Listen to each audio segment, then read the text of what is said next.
네, 여러분, 새해 복 많이 받으시고, 네, 올 한 해도 하나님의 말씀 안에서 우리가 참 기쁨과 평안을 누리는 한 해가 되길 소망합니다.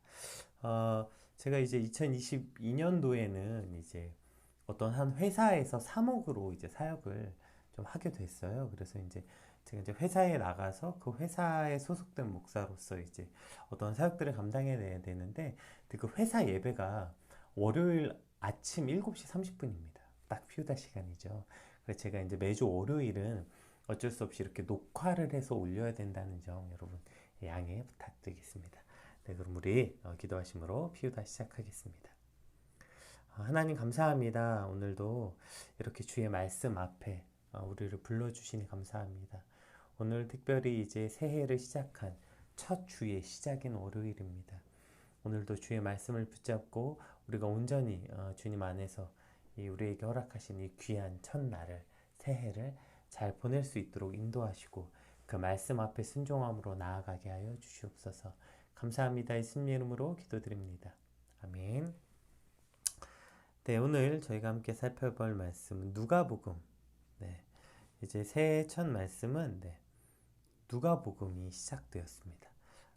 이제 토요일부터 시작되었지만 저희가 이제 토요일하고 주일엔 피요달 진행하지 않았기 때문에 오늘은 누가복음 1장 26절에서 38절까지 말씀 이미 좀 진행되어 있는데요. 우리 한번 같이 읽겠습니다. 여섯째 달에 천사 가브리엘이 하나님의 보내심을 받아 갈릴리 나사렛이란 동네에 가서 다윗의 자손 요셉이라 하는 사람과 약혼한 처녀에게 이르니 그 처녀의 이름은 마리아라. 그에게 들어가 이르되 은혜를 받은 자여 평안할지어다. 주께서 너와 함께 하시도다 하니 처녀가 그 말을 듣고 놀라 이런 인사가 어찌함인가 생각하매 천사가 이르되 마리아여 무서워하지 말라. 내가 하나님께 은혜를 입었느니라. 보라 내가 잉태하여 아들을 낳으리니 그 이름을 예수라 하라. 그가 큰 자가 되고 지극히 높이신 이의 아들이라 일컬어질 것이요 주 하나님께서 그 조상 다윗의 왕위를 그에게 주시리니 영원히 야곱의 집을 왕으로 다스리실 것이며 그 나라가 무궁하리이다. 마리아가 천사에게 말하되 나는 남자를 알지 못하니 어찌 이 일이 있으리이까.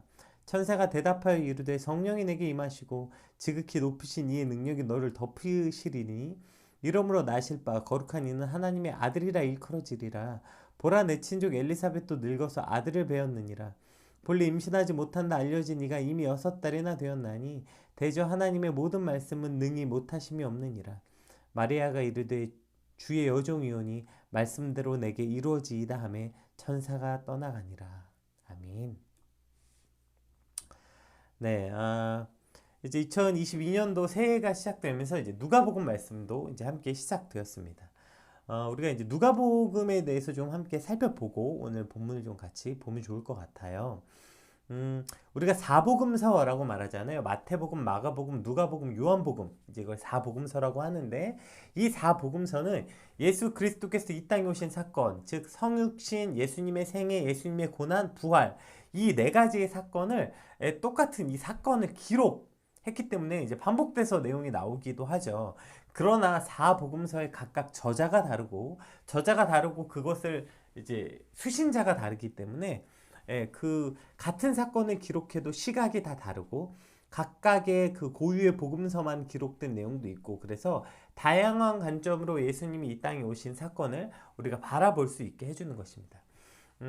그래서 이제 복음서들이 공통적으로 기록하고 있는 예수님의 사건 자체를 이해하면서 동시에 각각 복음서의 독특한 관점과 강조점도 함께 저희가 볼 수 있어야 되는 거죠. 따라서 누가복음은 이제 누가복음에 또 독특한 관점과 강조점이 있는데요. 그것은 바로 예수님의 완전한 인자 되심, 세상을 죄로부터 구원하실 구원자 되심이 매우 강조되어 있는 복음서입니다. 왜 이런 특징을 가지고 있냐면 이건 누가복음이 쓰여진 독자층, 제1차 독자층, 그러니까 수신자가 누구인가 이것과 아주 밀접한 관계가 있는데요. 뭐 예를 들어서 마태복음은 유대인들을 대상으로 1차 대상으로 쓰여졌고요. 마가복음은 로마인들을 1차 독자층으로 염두에 두고 기록했습니다. 근데 누가복음은 1차 독자층을 누구로 이야기했냐면 헬라적 배경을 가진 이방인 기독교인들을 1차 대상으로 하고 있어요. 그래서 이제 누가복음 시작과 동시에 수신자를 한 사람으로 이름을 정했는데 그게 이제 데오빌로 총독, 데오빌로 각하라는 호칭을 사용한 이제 어떠한 특정한 인물로 가리키고 있는데 이것이 이제 데오빌로 각하라는 호칭을 사용한 것으로 봐서는 로마의 고위 신분을 가진 특정한 개인으로 추정할 수 있겠죠. 그러면 그렇다고 해서 이 누가복음은 이 데오빌로에게 쓴 것이냐?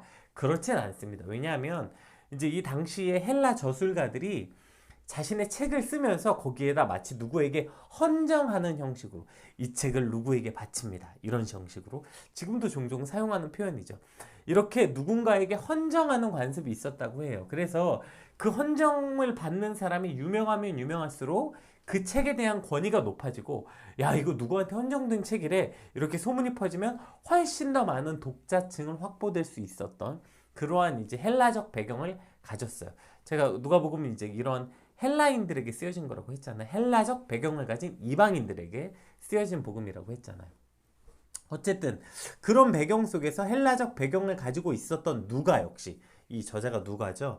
따라서 당시의 문학적 관습에 따라서 그냥 데오빌로 뭐죠? 데오빌로 각하에게라고 쓴 거지 뭐 데오빌로에게 쓴 것은 아니고 이것은 그러한 데오빌로로 그 대표되는 통칭되는 헬라적 배경을 가진 그리스도인 이방인의 그리스도인이라고 생각하면 될 것 같아요. 그래서 이제 데오빌로라는 한 인물이 1차 수신자의 이름으로 명시하고 있지만 이것은 데오빌로 같이 로마 제국에 있는 모든 이방 출신의 성도들에게 기록된 거죠. 이 누가복음의 저자인 누가는 이제 사도 바울의 동역자로서 저희가 얼마 전에 살펴보았던 디모데후서에도 이제 등장하죠. 2차, 3차 전도 여행을 함께 했고 바울의 곁을 지켰고 우리가 잘 아는 사도행전의 저자이기도 합니다. 그래서 누가복음은 이 사도행전과 연속석상에 있는 그러한 책으로 우리가 이해하고 봐야 된다는 주장이 많아요. 그래서 누가복음과 사도행전은 굉장히 닮아있는 그 포인트 관점들이 많이 있습니다. 그것은 이 수신자 때문에 그래요. 그러니까 사도 바울의 동역자였고 사도 바울이 어떤 사역자였습니까? 이방인들을 위한 사역자의 대표였잖아요. 그랬던 것처럼 누가도 마찬가지였던 거죠. 그래서 누가복음은 이러한 헬라 문화 배경을 가지고 있는 이방인들에게 예수님이 인간 중에 뛰어난 존재 정도가 아니라 그분은 바로 제2위의 성자, 하나님, 그러니까 성자 하나님이라는 것을 명확하게 제시하고 있는 거죠. 그리고 또 그 예수님이 우리의 구주가 되심을 그 헬라 문화를 가지고 있었던 헬라 사상에 사실 얼마나 그 명확하지 않은 것들이 많이 있잖아요. 거기에 강조한 말씀이기도 하고요. 그러다 보니까 그 헬라 문화권이 예수님의 행적을 기록하다 보니까 굉장히 그 역사적 사실, 그러니까 그러한 것들을 밀접하게 연관시켜서 기록돼 있어요. 예를 들어서 예수님의 탄생 사건을 기록할 때 그 당시 역사적 사건이었던 로마 황제가 아구스토스가 내렸던 인구조사 칙령과 관련되었을 때라는 것을 밝히고 또 세례 요한이 등장할 때 그 팔레스틴 지방의 통치자들의 이름을 일일이 명시하는 등 이런 식으로 그 예수님의 행적과 그 당시 세계사, 그 당시의 역사적 배경을 같이 명시함으로써 예수님의 공생의 전 과정이 현실의 역사 속에 있었던 일이다. 그래서 팩트에 기인한 사건이란 그 역사성을 그 부각시키는 특징을 또 가지고 있습니다. 그래서 누가복음은 비교적 연대기적 순서에 충실히 기록되어 있고요. 그래서 예수님의 행적을 사복음서 중에서 가장 이렇게 사실적으로 어떤 의미를 부여하고 어떤 미화하거나 이러한 그 유대적 전통의 표현 방법보다는 훨씬 더 그 깔끔하고 역사적 사실의 배경에서 기술되어 있다는 것을 볼 수 있습니다. 누가복음의 또 다른 특징 중에 하나가 이제 오늘 본문하고도 아주 중요한 그 연관성을 가지고 있는데 다른 복음에 비해서 여성, 어린이, 가난한 자, 세리와 죄인 등 당시 소외 계층이라고 보였던 그러한 이들을 향해 예수님이 보이셨던 특별한 관심에 주목해서 기록하고 있어요. 그래서 어떤 사람은 누가복음을 가난한 자들을 위한 복음이다 라고 부르기도 했어요. 그러니까 예수님의 사역이 모든 계층과 신분을 초월했고 혈통의 경계까지도 초월했다는 것을 보여주면서 유대인이나 사마리아인이나 이방인이나 뭐 남자인이나 여자나 부자나 가난한 자나 뭐 세리나 죄인이나 누구든지 예수 그리스도를 영접하는 자에게 구원을 주시는 만민의 구주, 이것을 제시해야 그 이방인들과 어쨌든 유대 간의 수많은 갈등이 있었기 때문에 이방인들에게 복음을 전하는 이 기록에 특징이 있다고 했잖아요. 그래서 이제 그러한 관점으로 뭐 이방인뿐 아니라 소외되고 이러한 그 사회적으로 소외된 계층에 관해서 예수님이 얼마나 그들에게 관심을 갖고 주목했는지에 대한 기록이 이제 상세히 기록되어 있습니다. 네, 오늘 본문을 한번 보시면 우리 26절에서 34절까지 말씀 한번 같이 읽어보겠습니다. 그래서 오늘 본문도 마리아의 관점에서 시작합니다. 사실 마리아의 관점에서 시작된 복음이 없죠. 한번 볼게요. 여섯째 달에 천사 가브리엘이 하나님의 보내심을 받아 갈릴리 나사렛이란 동네에 가서 다윗의 자손 요셉이라는 사람과 약혼한 처녀에게 이르니 그 처녀의 이름은 마리아라. 그에게 들어가 이르되 은혜 받은 자여 평안할지어다 주께서 너와 함께 하시도다 하니 처녀가 그 말을 듣고 놀라 이런 인사가 어찌함인가 생각하며 천사가 이르되 마리아여 무서워하지 말라 내가 하나님께 은혜를 입었느니라 보라 내가 잉태하여 아들을 낳으리니 그 이름을 예수라 하라 그가 큰 자가 되고 지극히 높으시니 아들이라 일컬어질 것이요 주 하나님께서 그 조상 다윗의 왕위를 그에게 주시리니 영원히 야곱의 집을 왕으로 다스리실 것이며 그 나라가 무궁하리라. 마리아가 천사에게 말하되 나는 남자를 알지 못하니 어찌 이 일이 있으리까. 네. 제가 이 누가복음에 특별한 관점이 있다고 했잖아요. 그래서 이런 특징 속에서 오늘 본문이 등장하게 되죠. 바로 예수 그리스도의 탄생, 그러니까 예수 그리스도의 잉태를 알리는 장면이에요. 근데 같은 사건을 기록하고 있는 마태복음에서는 이게 이 예수님의 잉태를 누가 예언을 받냐면 요셉의 관점에서 요셉이 예언을 듣는 것으로 기록되어 있는데 누가복음은 바로 마리아의 관점에서 기록되어 있습니다. 그러면 이것은 뭐 왜 어느 복음에선 마리아에게 어느 복음에선 요셉에게 됐냐? 당연히 양쪽 모두에게 고지가 된 거죠. 양쪽 모두에게 예언이 된 것을 기록한 것이겠죠. 사실 이제 남자를 알지 못했던 처녀가 잉태된 이 사건은 그 정혼자였던 요셉에게도 물론 매우 충격적인 사건이고 이러한 익스큐즈 어떤 이런 천사가 예언됨이 당연히 있어야 하겠지만 아무리 충격적이라 한들 당사자만 하겠습니까? 당장 처녀의 몸으로 임신하게 되었고 또 그걸 뱃속에 잉태해야 길러야 되는 아기가 메시아 바로 예수 그리스도라는 사실을 사실 뭐 세상 어떤 누구보다도 마리아에게 가장 영향력 있는 말이고 마리아에게 가장 충격적인 사건이고 마리아보다 이것을 더 크게 받아들일 사람은 없죠. 그러니까 마리아의 입장에서 마리아의 관점에서 오늘 본문이 기록되어 있고 이것이 또 누가복음의 관점이기도 한 것이죠. 내용이 뭡니까? 네가 잉태되어 아들을 낳을 것인데 그 이름을 예수라 하라. 예수란 뜻은 여호와는 구원이시다. 그래서 구약의 여호수아와 같은 이름입니다. 그래서 사실 뭐 이스라엘 중에 예수라는 이름은 특별한 이름도 아니에요. 그리고 천사가 나타나서 그 이름을 지어주는 것. 자, 여기까지는 뭐 이름이 특별한 것도 아니고, 뭐, 물론 이제 천사가 나타나서 이름을 알려주는 건 특별한 일이지만, 그것까지도 받아들일만 하지 않아요? 그래. 천사가 나타나서 이름을 알려주다니, 이 아이는 참 특별한 아이가 될 건가 보다. 왜냐하면 성경에도 종종 그렇게 아이의 이름을 말해준 경우들이 있으니까요. 그런데 그 다음이 뭐예요? 유일무이한 성경 그 어디서도 찾아볼 수 없는 그런 충격적인 내용이 있죠. 그 다음이 뭡니까? 그가 큰 자가 되고 지극히 높으시니 아들이 되고 다윗의 왕위를 그에게 주겠다. 큰 자가 되고 지극히 높으시니 아들. 하나님의 아들이며 다윗의 왕이 즉 메시아로 기록되어 있었던 그 메시아다라는 거죠. 이것이 얼마나 놀랍고 그 마리아의 입장에서는 놀라운 일이겠어요.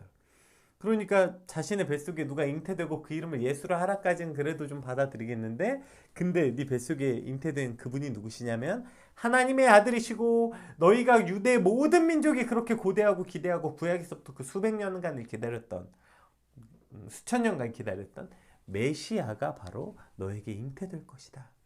이러한 예언이 이제 마리아에게 온 것입니다. 이것이 마리아에게 사실 얼마나 놀랍고 또 영광스러운 일입니까? 우리가 고대 사회에서 여인의 사회적 위치가 매우 연약하고 낮았기 때문에 여인이 여성으로서 가장 존귀를 얻고 영광스럽게 되는 일이 바로 잉태하여 아이를 낳는 일이었죠. 그래서 성경에서도 이와 같은 관점으로 잉태해서 아이를 낳는 여인에게 영광스러움을 돌린 표현들이 등장하고 또 잉태되지 못해서 여인들이 비참함을 토로하는 것도 바로 이러한 이유로서 이러한 배경으로서 표현된 구절들이 많이 있습니다. 사실 우리도 이제 영화나 드라마에서 사극을 통해서 종종 보잖아요. 자신의 아들을 왕을 만들기 위해서 그 수많은 여인들의 막 그 궁에서 일어난 암투 뭐 이런 거 있잖아요. 양자를 얻어서라도 뭐 왕을 만들던, 양녀를 얻어서라도 후궁을 만들려고 하잖아요. 왜냐하면 자신이 낳은 아이가 왕이 된다는 것은 여인으로서 가장 높은 위치에 오를 수 있는 가장 영광스러운 일이기 때문이죠. 하물며 마리아는 지금 어떻습니까? 하나님의 아들이신 예수 그리스도를 잉태하는 일이라는 거예요. 그리고 그 모든 이들이 기다리던 메시아를 잉태하는 일. 낮고 천한 인간이 이것보다 더 영광스러운 일을 경험할 수 있을까요? 가장 영광스러운 일, 여자로서 혹은 이건 여자로서를 뛰어넘어서 모든 인류 중에 가장 의미 있고 가치 있고 영광스러운 일, 바로 예수 그리스도를 잉태하여 낳을 수 있고 그분의 어머니라 칭함을 받는. 그래서 사실 사실 기독교, 그러니까 개신교에서는 그 마리아를 굉장히 높게 여기거나 하진 않지만, 그러나 우리가 잘 아는 것처럼 천주교에서는 그래서 마리아를 마리아에게 기도하잖아요. 마리아의 기도. 그래서 어머니를 통해 예수님께 전달되면 기도가 더 효험이 있다 이런 거죠.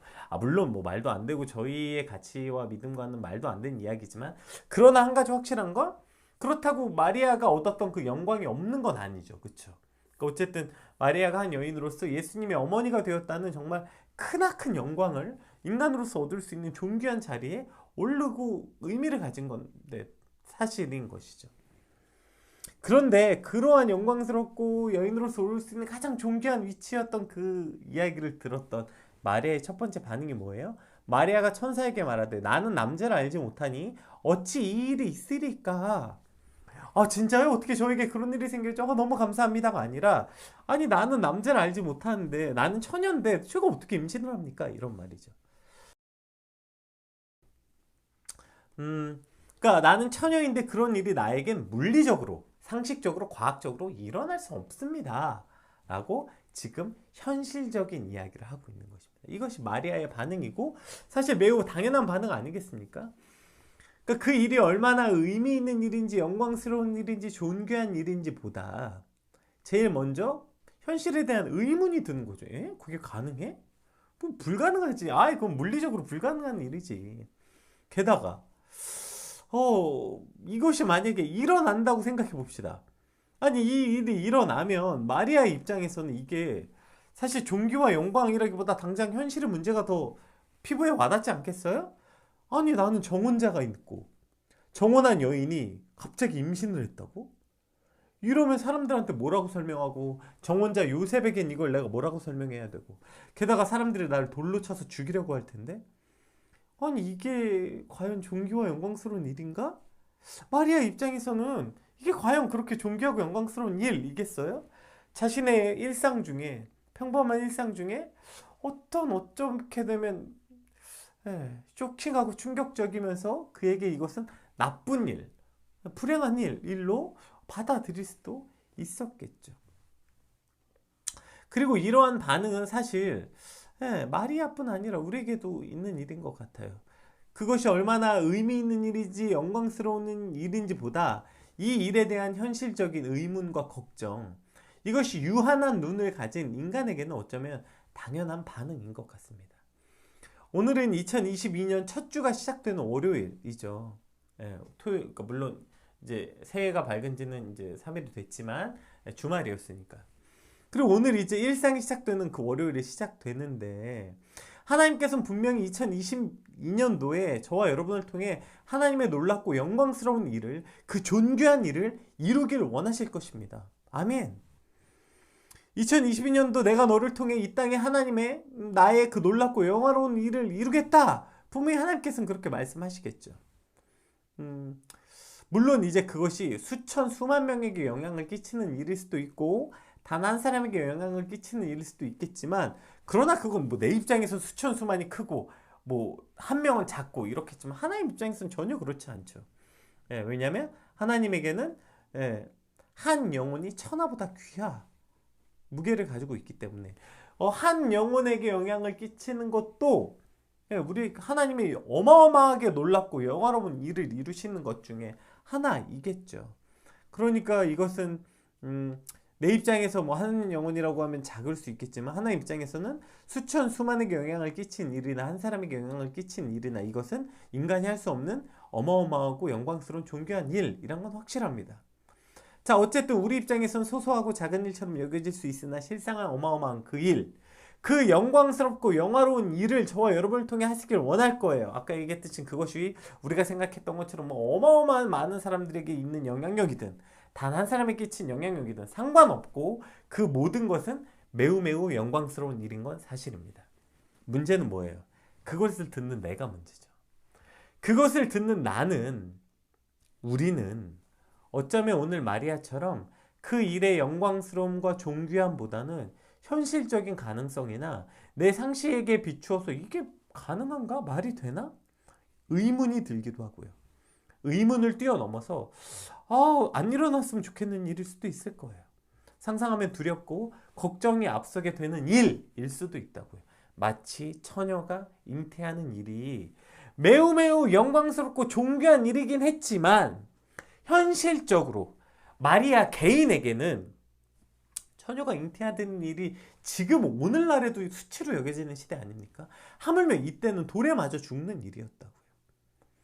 근데 하나님께서는 그 일을 통하여서 마리아를 온 인류 중 가장 영광스러운 여인으로, 존귀한 여인으로 만드셨던 것이죠. 그러나 마리아 입장에서는 그것을 생각하고 상상하면 어쩌면 두렵고 걱정이 앞서게 되는 것이 당연한 일인 것 같아요. 그래서 이러한 반응을 보이는 거죠. 아니, 제가 처녀인데 그런 일이 어떻게 일어납니까? 그 안에는 의문과 걱정, 두려움이 모두 포함되어 있는 질문이죠. 그리고 여기까지가 마리아나 오늘 말씀 앞에 선 우리나 마찬가지인 것 같아요. 오늘 하나님께서는 저와 여러분을 통해 2022년도에 하나님의 놀랍고도 영화로운 일들을 이루시겠다 말씀하십니다. 근데 그 얘기를 들은 우리는 내 기대와 어긋나서 원하지 않는 걱정과 두려움이 생길 수도 있고요. 그것이 우리 입장에서는 좀 허무맹랑한 것 같아서 아니 이게 현실적으로 가능합니까? 당장 난 먹고 살기도 어려운데 이 일이 나를 통해 되겠습니까? 이러한 의문을 제기할 수도 있고요. 예. 그리고 그것을 더 넘어서 아까 말한 것처럼 그 일이 일어나면 내가 겪어야 되는 어떠한 두려운 현실적인 문제들, 사람들의 지탄, 혹은 그로 인해서 뭔가 더 고생스럽고 더 이 땅에서 고난받아야 될 것만 같은 어떠한 두려움. 네, 그런 것이 마리아나 오늘 우리에게나 마찬가지로 있을 수밖에 없는 것이죠. 그러나 오늘 본문 맨 마지막 마리아의 고백을 한번 살펴봅시다.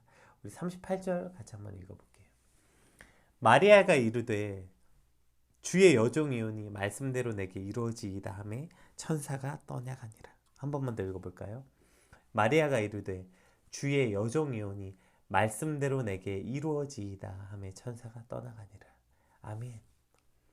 이것이 바로 오늘 새해 첫 일상을 시작하는 저와 여러분의 고백이 되길 간절히 소망합니다. 주의 말씀대로 내게 이루어지이다. 아멘. 뭐 새해 첫날부터 뭐 이런 일이 있냐, 뭐 새해 첫 주의 시작부터 왜 이런 일이 생겼냐, 왜 정초부터 이런 일이 있냐, 이 말들이 다 뭐예요? 내가 원하는 대로 이루어지지 않았다는 의미잖아요. 또 우리가 얼마나 새로운 계획들을 세우고 또 얼마나 많은 기대를 가지고 이 첫 주를 시작하겠어요. 그러나 그렇게 시작한 새해의 시작은 어쩌면 우리 바람대로 되지 않을 수 있어요. 아마 안 될 확률이 훨씬 더 높습니다. 우리가 세운 계획들이 그 수많은 신년 계획들이 우리 뜻대로 잘 이루어지지 않을 확률이 훨씬 더 크죠. 네. 그러나 오늘 우리에게 중요한 것은 내가 세운 계획이 이루어지는 게 아니라 내가 바라는 어떤 바람들이 이루어지는 게 아니라 우리의 뜻이 뭐라고 이야기합니까? 오늘 마리아의 고백처럼 주의 뜻이 내게 이루어지길 원합니다. 이 고백이 오늘 새해를 시작하는 우리에게 필요한 고백이라는 것입니다. 나의 계획이 이루어지길 원합니다 라는 기도가 아니라 주의 말씀이 내게 이루어지길 원합니다 라고 고백할 때 마리아는 그 하나님의 영광스럽고 그 존귀한 일을 경험할 수 있게 되었습니다. 그것이 인간적 눈으로 보았을 땐 마리아에게 얼마나 고생스럽습니까? 이제 그래서 도망가잖아요. 그리고 그 추운 겨울에 마을 구유에서 아이를 낳는, 어떻게 보면 인간의 눈으로는 참 비참한 것처럼 보이지만 그러나 보세요. 그 수천 년 동안 인류는 여전히 그 마리아가 구유에서 아이를 낳는 장면을 회상하고 연극으로도 만들고 캐릭터로도 만들고 그 일을 인류의 가장 영광스럽고 존귀한 일로 여겨지는 그 일이 되었다는 것입니다. 인간의 눈으로 우리가 하나님의 영광스러운 일을 하는 일이 때론 고통스러울 수도 있고 우리의 바램처럼 되지 않을 수도 있으나 그렇다고 해서 그것의 의미가 퇴색되진 않는 것이죠. 2022년 하나님의 놀라운 뜻이 내게 이루어지길 소망합니다. 내 계획이 이루어지는 것이 아니라 하나님의 뜻이 여종이오니 나는 주의 종이오니 말씀대로 내게 이루어지이다. 아멘. 이것이 오늘 저와 여러분의 고백이 되길 소망하고 2022년을 시작하는 그 첫 주의 월요일에 이와 같은 기도로 시작되길 주님의 이름으로 축복합니다. 우리 같이 받은 말씀 놓고 함께 기도하겠습니다. 기도합시다.